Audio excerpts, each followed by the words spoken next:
ఒక గొప్ప త్యాగమయుడైనటువంటి కరుణామయుడు యేసుక్రీస్తు వారి ఈ యొక్క క్రిస్మస్ సంబరాలని దైవజనులు, పాస్టర్లు, మరి గ్రామానికి చెందినటువంటి పెద్దలు, ముఖ్యంగా ఈ కార్యక్రమ నిర్వహణకి మరి మమ్మల్ని ప్రేమపూర్వకంగా ఆహ్వానించినటువంటి రామలక్ష్మణ సోదరులు, మరి ఈ వేదిక మీద ఉన్నటువంటి సర్పంచ్ గారు, మిగిలినటువంటి గ్రామ పెద్దలు అందరికీ కూడా ప్రభు యొక్క దయా, కరుణ, ప్రేమ ఉండాలని చెప్పి ఈ సందర్భంగా తెలియజేసుకుంటూ, మరి ముఖ్యంగా ఈ కార్యక్రమానికి ఇచ్చేసినటువంటి సోదరులు అంబేద్కర్ ఇండియా మిషన్ రాష్ట్ర ఉపాధ్యక్షులు తైకొండ శ్రీని గారికి, మరి మిగిలినటువంటి సోదరులందరికీ కూడా ఈ సందర్భంగా హృదయపూర్వకమైనటువంటి వందనాలు, స్తోత్రాలు చెల్లిస్తున్నాను.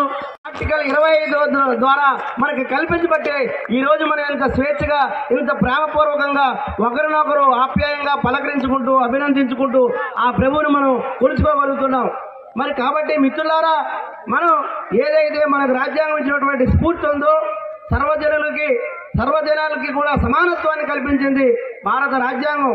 యేసు ప్రభు వారు చెప్పినటువంటి బోధనల్లో భాగంగా బాబాసాహెబ్ అంబేద్కర్ గారు కూడా భారతదేశానికి ఒక చక్కనైనటువంటి రాజ్యాంగాన్ని అందించారు.